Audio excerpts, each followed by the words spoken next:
Сәлем достар, бүгін біз сіздермен бірге Қазақстан жеріне моңғол шапқыншылығы, яғни Шыңғысханды қарастыратын боламыз. Кеттік деп қояйық. Шыңғысхан 1155 жылы Қият тайпасынан шыққан Есугей Баһадүрдің отбасында дүниеге келген. Бүйтіп андай көтеретін бар емес па, бүйтіп ше.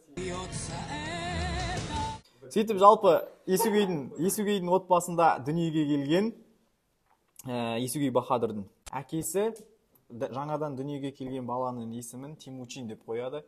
Сөйтіп Темучин шамамен бір 10 жастарға келген кезде жетім қалады, яғни әкесін өлтіріп кетеді. Татар тайпасы, татарлар деп айтады негізі. 1203 жылы Керей тайпасын, 1204 жылы Наймандарды, одан кейін басқа да Монғолия территориясындағы мемлекеттердің тайпалардың барлығын бағындырып, Шыңғысхан 1206 жылы жаңағы Моңғол мемлекетінің негізін қалайды.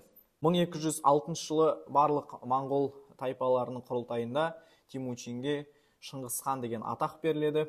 Және сол жерде Шыңғысхан моңғолдардың жаңағы конституциясы жасақ немесе ясса заңын қабылдайды. Шыңғысхан өз халқына былай деп мәлімдеді: мен өз бетінше жүрген ұсақ билеушілерді, мұқтаждықта және езгіде жүрген адамдарды бағындырдым. Мен оларды жинап бір тұтас еттім деген екен достар. Не деген керемет билеуші. Шыңғысханның Орта Азия жеріне жорығы 1218 жылы басталған. Жорықты бастамас бұрын Отырар қаласына Шыңғысхан керуен жібереді. Бұл жіберілген керуеннің мақсаты Орта Азияны зерттеу, яғни барынша тану болатын. Одан күдіктенген, яғни жаңағы келген Шыңғысханның жіберілген саудагерлерінен күдіктенген Отырардың билеушісі Қайырхан барлық саудагерлерін жаңағындай өлтіріп тастайды. Осыған ашуланған, осыны сылтаулаған Шыңғысхан 1218 жылы 150 мың әскермен ертістен Отырарға қарай бет алады.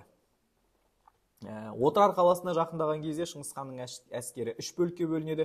Оның үлкен баласы Жошы Сырдарияның төменгі ағысына, Шағатай мен Үгедей Отырар қаласына, және Шыңғысханның өзі кіші баласы Төле екеуі Хорезмшахтар мемлекетіне, яғни Бұхара қаласына қарай аттанады.